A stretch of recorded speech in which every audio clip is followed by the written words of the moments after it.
High students, welcome to my YouTube channel एमदास maths tuition.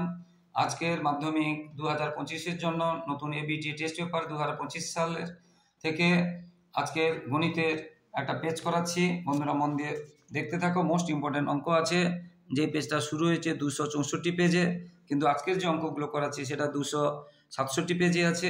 আজকের করাচ্ছি রাশিবিজ্ঞানে স্ট্যাটিস্টিক্সের অঙ্কগুলো, তিনটেই অঙ্ক খুব ভালো আছে, মন দিয়ে দেখতে থাকো বন্ধুরা।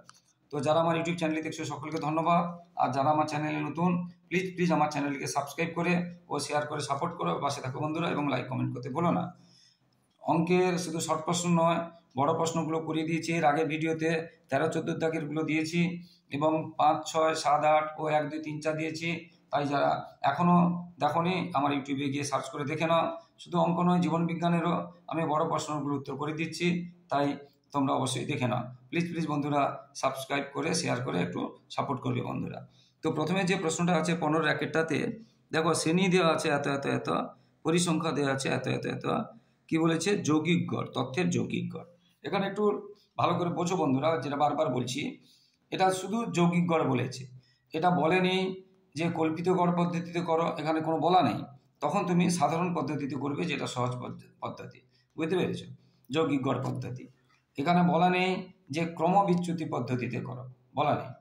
তাহলে তোমাকে শ্রেণী সীমানা যেটা বের করতে হবে না। যদি বিশেষ করে যদি ক্রমবিচ্যুতি পদ্ধতিতে বলে, তখন অবশ্যই শ্রেণী সীমানা বের করতে হবে। কিন্তু এখানে শ্রেণী সীমানা বের করতে হবে না, কারণ এখানে কোনো পদ্ধতি বলা নেই। আমরা সাধারণ যেটা নিয়ম, যৌগিক গড় পদ্ধতিতে আমরা করব। ঠিক আছে বন্ধুরা? তাহলে কি কি দেওয়া আছে দেখে নাও। কেন আমরা শ্রেণী সীমানা বের করলাম না? কারণ এখানে ইউ বের করতে বলেনি, এখানে এইচ কাজে লাগবে না। যেহেতু এইচ কাজে লাগবে না, সেক্ষেত্রে আমরা শ্রেণী সীমানা বের করব না, এটা বুঝতে হবে। তাহলে এটাকে যদি আমরা ছকের সাহায্যে আমরা যদি লিখি, এটাকে কি পাবো? আমরা এই জিনিসটা পাবো, যেগুলো দেওয়া আছে। দেখো, এটা থেকে এত, এত থেকে এত, এটা বইতে দেওয়া আছে, এটা আমার কিছু বলার ছিল না, মানে এটা। এবারে আমরা শুধু একটা কি করব, শ্রেণী মধ্যক এক্স আই, এটা যোগ করে 2 দিয়ে ভাগ করব, এটা যোগ করে 2 দিয়ে ভাগ, এটা যোগ করে 2 দিয়ে ভাগ, এটা যোগ করে 2 দিয়ে ভাগ করব, আর কিছু না। বুঝতে পেরেছো? আর যখন আমরা দেখবো যে পরপর মোটামুটি দেখতে পাচ্ছি সিরিয়াল আছে, দেখো 14 পরে 15, 24 পরে 25, 34 পরে নিয়মের মধ্যে আছে, মানে কাছাকাছি আছে। বুঝতে পেরেছো? তখন আমরা একটা বের করলে বুঝতে পারবো এটা থেকে এটা কত বেশি, 10 বেশি, তারপর এটা শুধু 10 বেশি হবে। এত সময় নষ্ট করার দরকার হবে না, কারণ যখন এখানে একটা নিয়ম মানবে, তখন এটাও একটা নিয়ম মানবে। যদি এটা 24-এর পরে, মানে এখানে যেটা আমরা দেখতে পাচ্ছি, তার থেকে যে ডিস্টেন্সটা, এটা থেকে এটা যে শ্রেণী দৈর্ঘ্য, এটা যদি অনেক কম বেশি হয়, তখন কিন্তু নিয়ম মানবে না। বুঝতে পেরেছো? এখানে 9 বেশি, এখানে 9 বেশি, যদি এখানে 19 বেশি হতো, এটা যদি 44 হতো, এটা 44 হতো, তখন কিন্তু নিয়মটা মানতো না। তখন 44-কে আবার 25 যোগ করে 2 দিয়ে ভাগ করতে হতো। তাহলে আমরা এটা দেখে, এটা একটা বের করার পর ফটফট করে আর যোগ করে 2 দিয়ে ভাগ করার দরকার হবে না। এবারে এটার সঙ্গে এটা গুণ করে আমরা এটা বসাবো এক্স আই এফ আই। তাহলে এটা বইতে দেওয়া আছে, এটা যোগ করে আমরা এটা পাবো, এটাও বইতে দেওয়া আছে। এবার এটা গুণ করে আমরা এটা পাবো, প্রত্যেকটা গুণ করবে, ধীরে স্থিরভাবে গুণ করবে। আর দশমিকে সোজা দশমিক রাখবে, এই সংখ্যাগুলোর সংখ্যা দশমিকে সোজা রাখবে, যেমন এককের ঘরের সংখ্যা এককের ঘরে রাখবে, দশকের ঘরের সংখ্যা, তাহলে কি হবে? যোগ বিয়োগ করতে ভুল হবে না। নাহলে যেখানে সেখানে বসিয়ে দিলে দশমিকে সোজা সুন্দর। আবার দেখো, এইগুলোতে দশমিক নেই, তো দশমিক শূন্য দিলে আরো ভালো হবে। যাই হোক, এবার আমরা এগুলো সব যোগ করব, কি পাবো? Summation f i x I সমান, এটা যোগ করবো ধীরে ধীরে, এটাও যোগ করবো, সামেশান এফ আই, মানে পরিসংখ্যার সমষ্টি পেলাম, আর এটা পেলাম। এবার যৌগিক গড় বের করার নিয়ম কি আছে? যৌগিক গড় বের করার নিয়ম আছে summation f i x i by summation f i. এটা যা পেয়েছি বসিয়ে দিলাম, 0 0 0 কেটে দিলাম। এবার এটাকে এটা দিয়ে ভাগ করব। এবার দেখো, ভাগফল যখন না মিলবে, 2 দশমিক পর্যন্ত রেখে প্রায় কথাটা লিখবে। প্রায় কথাটা কিন্তু লিখতে হবে, 2 দশমিক পর্যন্ত রেখে প্রায় কথাটা কিন্তু লিখবে। বুঝতে পেরেছো? একদম সহজ অঙ্ক আছে, এইগুলো পরীক্ষায় আসে। এখানে আমি আবার বলছি, এখানে 14-তে শুরু, শেষ 15-তে শুরু, 24-এ শেষ, 25-এ শুরু, তাহলে এখানে শ্রেণী সীমানা বের করা দরকার ছিল। কেন বের করলাম না? এখানে কোনো পদ্ধতি বলেনি, তাই আমরা সাধারণ এই পদ্ধতিতে বের করব, তখন আমাদের শ্রেণী সীমানা দরকার নেই। যদি ক্রমবিচ্যুতি পদ্ধতিতে বলে, তখন এইচ দরকার হয়, ইউ বের করতে হয়, এইচ দরকার হয়, তখন আমরা কিন্তু একটা এখানে কি করব, শ্রেণী সীমানা, এটাকে তখন শ্রেণী সীমা লিখব, এটাকে শ্রেণী সীমানা লেখা যাবে না, শ্রেণী সীমা লেখা হবে, তারপরেরটাতে শ্রেণী সীমানা লিখতে হবে। বুঝতে পেরেছো? সেটা কি করে বের করতে হয়, এ থেকে কত দেখো, লক্ষ্য করে এটা থেকে এটা কত বেশি, এটা থেকে 1 বেশি, 1 বেশি, 1কে 2 দিয়ে ভাগ করলে 0.5, তাহলে এটার সঙ্গে 0.5 মাইনাস করতে হবে, এটার সঙ্গে প্লাস করতে হবে, এটার সঙ্গে 0.5 মাইনাস করতে হবে, প্লাস করতে হবে, সেটা হবে শ্রেণী সীমানা। আর এটাকে বলবো শ্রেণী সীমা। যদি বলেছি ক্রমবিচ্যুতি বলতো, তাই শিখতে হবে, ক্রমবিচ্যুতি কিন্তু আসে, বুঝতে পেরেছি, সেই জন্য বলে দিচ্ছি। আচ্ছা, এরপরের অঙ্কটা দেখো, এরপরের অঙ্কটাতে কি আছে, অঙ্কটা দেখো, একদম সহজ অঙ্ক আছে, অথচ ইম্পর্টেন্ট। সহজ মানে কি, ভাষাটা শুধু সূত্রগুলো মুখস্থ করতে হবে। রাশিবিজ্ঞানে তুমি যদি সূত্র না মুখস্থ করো তাহলে কিন্তু কোনো অঙ্ক করতে পারবে না, সূত্র মুখস্থ যে করবে তার কাছে একদম সহজ। এরপরে দুয়েরটাতে আছে সংখ্যা গুরুমান। গুরু মানে জানি বেশি, গুরুজন লঘুজন, গুরু মানে যারা বড় বয়সে, গুরুজন মানে বেশি, যেটা সব থেকে বেশি আছে তার সেটা নির্ণয় করতে হবে। দেখো শ্রেণী আছে 0 থেকে 5, 5 থেকে 10 এরকম দেওয়া আছে, পরিসংখ্যা আছে 5, 12 এরকম দেওয়া আছে। তাহলে এই পরিসংখ্যার মধ্যে এখানের মধ্যে সব থেকে বেশি কোনটা আছে, দেখো 28, তাহলে এইটা হবে সংখ্যা গুরুমান শ্রেণীর, এইটা হবে সংখ্যা গুরুমান শ্রেণী, আর এটা হবে এফ। আবার বলছি, সংখ্যা গুরুমান বলেছে, তখন পরিসংখ্যার মধ্যে সব থেকে যেটা বড় সেটা শ্রেণীটা হবে, এইটার শ্রেণী কোনটা, এইটা হবে সংখ্যা গুরু শ্রেণী, আর এর সামনেরটা হবে নিম্ন সীমানাটা হবে এল, এল মানে লোয়েস্ট টার্ম যেটা, আর এই যেটা হাইয়েস্ট, আর এইটা থেকে এটা মাইনাস করলে আমরা পাবো এইচ, এইটা থেকে এই শ্রেণী করলে হবে না, সংখ্যাগুরু মানের শ্রেণীর থেকে এল ধরতে হবে, সংখ্যাগুরু মানের শ্রেণী থেকে এইচ বের করতে হবে, আর এটা গেলে এফ। বুঝতে পেরেছ? আর তার আগেরটাকে কি বলে, তারপরটাকে কি বলে, এফ এর যে কোনো জিনিস। বুঝতে পেরেছ? এটা যদি 1 হয় তার আগেরটা কি হবে 0, আর তারপরেরটা হবে 2।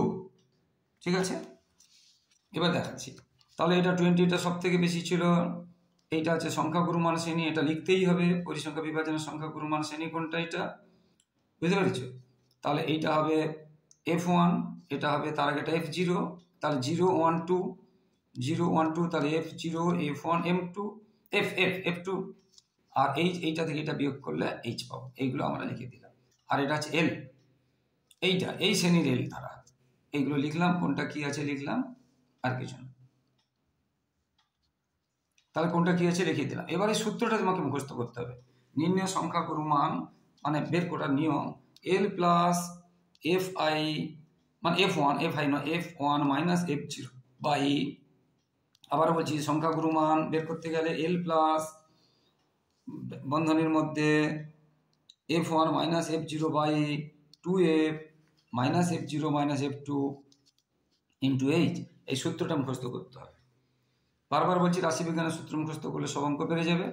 এবারে মানগুলো শুধু বসিয়ে দেবো, আর কিছু না, 2F যা যা আছে বসিয়ে দেবো, আর কিছুই না। এটা বিয়োগ মাইনাস করব, এটা 2 দিয়ে ইন্টু করবো, দুটো মাইনাস একসাথে যোগ হয় কিন্তু চিহ্ন হয় মাইনাস, দুটো মাইনাস যোগ হবে কিন্তু চিহ্ন হবে মাইনাস। এবার এটা মাইনাস করব, এটা যেটা হয়েছে এটার সাথে এটা কাটাকাটি করব, হ্যাঁ কাটাকাটি করে যা পেলাম, আবার এটার সাথে এটা কাটাকাটি করব, এটা থাকলো 2, আর এটা হয়ে গেল আনসার, এটা হয়ে গেল আনসার। মোস্ট ইম্পর্টেন্ট অঙ্ক কিন্তু রাশিবিজ্ঞানের এই অঙ্কগুলো এইরকম কিন্তু আসবে। এরপরেরটা দেখতে থাকবো। এরপরেরটা কি আছে, এরপরেরটাতে আছে কি চেয়েছে, নিচের তথ্যের মধ্যমা দেওয়া আছে 32 হলে এক্স ও ওয়াই এর মান নির্ণয় করো যখন পরিবারের সমষ্টি আবার দেওয়া আছে 100, আর এটা দেওয়া আছে।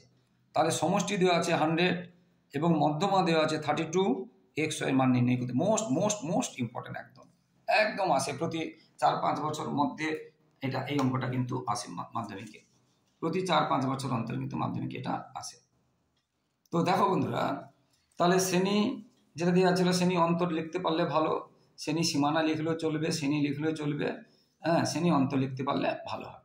আর পরিসংখ্যা যেটা দেওয়া ছিল, আমাদের কাজ হবে কি, ক্রমযোগী পরিসংখ্যা এবং কোন সূচকে, ক্ষুদ্রতর সূচকে, এটা লিখবে ব্র্যাকেটের মধ্যে, ক্ষুদ্রতর সূচক, ক্রমযোগী পরিসংখ্যা ক্ষুদ্রতর সূচক। বুঝতে পেরেছো? কি করা হবে, খুব সহজ, এটার সাথে এটা যোগ করে পরে লেনে, তার সাথে আবার এটার সাথে এটা যোগ করে তারপরে লেনে, তার সাথে আবার 30 যোগ করে তারপরে লেনে, তার সাথে আবার ওয়াই যোগ করে তারপরে লেনে, 10 যোগ করে পড়লেন। এবারে 10 এর সাথে x যোগ করলে 10 প্লাস x হয়, 10x হয় না, এইখানে অনেকে ভুল করে দেয়, 10 আর x যোগ করলে 10x না, 10 প্লাস x এইভাবে হবে। ঠিক সেরকম ওয়াই, এক্স আর ওয়াই এই সংখ্যাগুলোর সাথে যোগ হয় না, যোগ চিহ্ন হয়ে থেকে যাবে, এইভাবে থেকে গেল। এবং বইতে প্রশ্নেই বলা আছে, বইতে মানে প্রশ্নে বলা আছে যে সমষ্টি যেটা বলা আছে যে 100, তাহলে আমরা এটা সমান আমরা কি লিখতে পারি, এটাকে এন বলে, এটাকে কি বলে এন, এটাকে কি বলে এন, মানে পরিসংখ্যার সমষ্টি, পরিসংখ্যা, বুঝতে পেরেছো? সমষ্টি কত বলেছিল? 100 এখানে বলেছিল, এবং সেটাকে এন বলে। তাহলে এইটা আমরা যোগ করলাম, মানে এইটা পেয়েছি, লাস্ট পর্যন্ত যেটা পেয়েছি আর যোগ করতে হবে না, যোগ করে করে তো পেয়েছি, ক্রমযৌগিক তো, আবার এটা যোগ করতে হবে না, এইটা আমরা পেয়েছি এন। আবার প্রশ্নে দেওয়া আছে পরিসংখ্যার সমষ্টি কত? 100, মানে এন সমান 100, তাহলে এইটা সমান 100 আমরা লিখবো। এই 75টা এদিকে চলে গেল, 25, তাহলে এক্স প্লাস ওয়াই সমান হলো 25। এরপরে মধ্যমা দেওয়া আছে, মধ্যমা প্রশ্নের মধ্যমা দেওয়া আছে। এবার এই অংশটা দেখো ভালো করে, মধ্যমা আছে 32, আমরা এই 32টা এখানে কার মধ্যে পাবো? এইটার মধ্যেই পাবো, 30 এবং 40-র মধ্যে। তাহলে এটাই হচ্ছে মধ্যমা শ্রেণী, এই কথাটা বুঝতে হবে। তাহলে এটা হলো মধ্যমা শ্রেণী। এখানে যেহেতু মধ্যমান, যে মানে প্রশ্নে দেওয়া আছে 32, যেহেতু প্রশ্নে দেওয়া আছে 32, তাহলে 32টা এটার মধ্যে কোথায় পাবো? 30 এবং 40-র মধ্যে। তাহলে এটাই হবে মধ্যমা শ্রেণী, এবং তার পরিসংখ্যা হবে এফ, এবং তার আগের ক্রমযুগী পরিসংখ্যা হবে সিএ। কোনটা কি হবে দেখে না। এটা মধ্যমা শ্রেণী কেন হলো না? মধ্যমা দেওয়া আছে 32, এর মধ্যে 32 পাবো, এটা হবে মধ্যমা শ্রেণী, এটা হবে এল, এইটা থেকে এটা বিয়োগ করলে এইচ, 40 থেকে 30 বিয়োগ করলে এইচ 10, আর এইটা হবে এল, এটা হবে এফ, মধ্যমা যেটা পরিসংখ্যা হবে এফ, আর তার আগে মানে এর শ্রেণীর আগের ক্রমযুগী পরিসংখ্যা, এটা না, ক্রমযুগী পরিসংখ্যা হবে সিএ। তাহলে এগুলো বেরিয়ে গেল, মনে রাখতে হবে যেগুলো বললাম, বুঝতে পেরেছ? হয়ে গেল। আর মধ্যম এবারে তাহলে আমাদের যা যা বললাম এগুলো বললাম, এল কোনটা দেখিয়ে দিলাম, এইচ কিভাবে বের করতে বলে দিলাম, সিএফ কোনটা বলে দিলাম। এবারে সূত্রটা মুখস্থ করতে হবে, আর কিছুই না, সূত্রটা মুখস্থ করতে হবে, আর কিছুই না। তো মধ্যমান সূত্র কি করে পাওয়া যায়? এল প্লাস দ্বিতীয় বন্ধনীর মধ্যে, আচ্ছা, n/2 - CF/F, এটা সূত্র। মধ্যমা বের করার সূত্র কি? এল প্লাস দ্বিতীয় বন্ধনীর মধ্যে n/2 - CF, পুরোটা নিচে F ইন্টু এইচ। এবারে আমরা শুধু মানগুলো বসিয়ে দেবো। এল দেখো, এল কত ছিল? এল 30, কারণ মধ্যমা শ্রেণী থেকে পেয়েছি। এইচ কত ছিল দেখো, এইচ এইটা থেকে এটা বাদ দিয়েছি, এইচ ছিল 10, এই বসিয়ে দেবো। সিএফ কত ছিল দেখো, সিএফ হয়েছিল এই, এটা মধ্যমা ক্রমযুগী পরিসংখ্যার যে আগের শ্রেণীটা দেখিয়ে দিয়েছিলাম, বুঝতে পেরেছ? আর আমরা এফ তো পেয়েছি, বুঝতে পেরেছ, এল তো পেয়েছি, এগুলো শুধু বসিয়ে দিয়েছি, আর কিছু না, বসিয়ে দিয়েছি। এবার এখানে শুধু খেয়াল করবে, ভুল হয়ে যায় যে মাইনাস থাকার জন্য এই চিহ্নটা চেঞ্জ হবে, ব্র্যাকেট উঠলে চিহ্নটা চেঞ্জ হবে, বন্ধনী উঠলে। এবার এটা বাদ দিয়ে দিয়েছি, আর কিছুই নয়। এবারে এটা নিচে 1 দিয়ে লসাগু করেছি, এবারে কোনাকুনি গুণ করেছি, বুঝতে পেরেছ?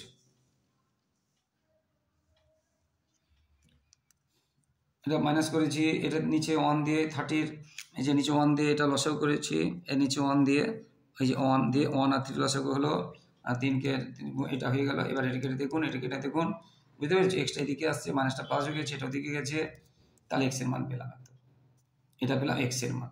এবারে আমরা প্রথমে এটা এক্স এর মানে লেখার দরকার নেই, এটা এক্স এর মান পেলাম।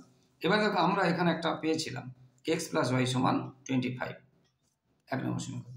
তাহলে এক্স এর মান যদি এখানে বসিয়ে দিই, তাহলে ওয়াই মানটা এখানে পেয়ে যাবো, মানে এটা এখানে চলে আসবে, এক্স প্লাস ওয়াই সমান 25, ওইটা আমরা লিখেছি। তাহলে 1 নম্বর সমীকরণ যেটা ছিল এক্স প্লাস ওয়াই সমান 25, ওই 1 নম্বর সমীকরণে এক্স সমান 9 বসিয়ে পাই। তাহলে এখানে বসালাম 9 প্লাস ওয়াই সমান 25, এই যে দেখো 9 প্লাস ওয়াই সমান 25, তাহলে ওয়াই সমান কত? 9 দিকে চলে গেল 16। অতএব নিম্নে উত্তর এক্স সমান কত হলো? 9, আর ওয়াই সমান কত হলো? 16। প্রত্যেকটা কিন্তু ভাষা দিয়ে শেষে উত্তর লিখবে, বারবার বলছি যেটা উত্তর চেয়েছে, কারণ তোমার এইখানে একটা উত্তর, এইখানে একটা উত্তর, এই যেটা এটা যে আনসার বেরোলো জানবে কি করে? সেই জন্য লাস্টে দুটো উত্তর থাকলে একদম লাস্টে আবার দুটো উত্তরকে ভালো করে লিখতে হয়। তো আশা করি বন্ধুরা বুঝতে পেরেছো। তো বন্ধুরা যারা ইউটিউব চ্যানেলটি দেখছো আমার, তাদের প্রত্যেককে ধন্যবাদ। আর যারা আমার চ্যানেলে নতুন প্রিয় ছাত্রছাত্রী, প্লিজ আমার চ্যানেলটিকে সাবস্ক্রাইব করে ও শেয়ার করে একটু সাপোর্ট করে বন্ধুরা, এবং লাইক ও কমেন্ট করতে ভুলো না। তোমাদের জন্য লাগাতার পরিশ্রম করে এইভাবে ভিডিও দিতে থাকছি, তাই তোমাদের কাছ থেকে শুধু এইটুকু সহযোগিতা, ভালোবাসা আশা করছি যে তোমরা আমার চ্যানেলটিকে সাবস্ক্রাইব করবে এবং শেয়ার করবে, আর লাইক ও কমেন্ট দেবে। এই তাহলে আমরা উৎসাহিত হই, আমাদেরও একটু ভালো লাগে। আর তোমাদের আরও কোনো সমস্যা হলে কমেন্ট করতে পারো, আমি চেষ্টা করব তোমাদের সমস্যা সমাধানের জন্য। আর প্রিয় ছাত্রছাত্রী, আমি কিন্তু আগেও বলেছি, এখনও বলছি, অঙ্ক এবং লাইফ সায়েন্সের বড় প্রশ্নগুলো উত্তর করে দিচ্ছি। তাই যারা দেখোনি তারা কিন্তু আমার ইউটিউবে গিয়ে সার্চ করে দেখে নাও। সবাই খুব খুব ভালো থাকো, সবার ভবিষ্যৎ ভালো হোক, সবার পরীক্ষা ভালো হোক। জয় হিন্দ, বন্দে মাতরম।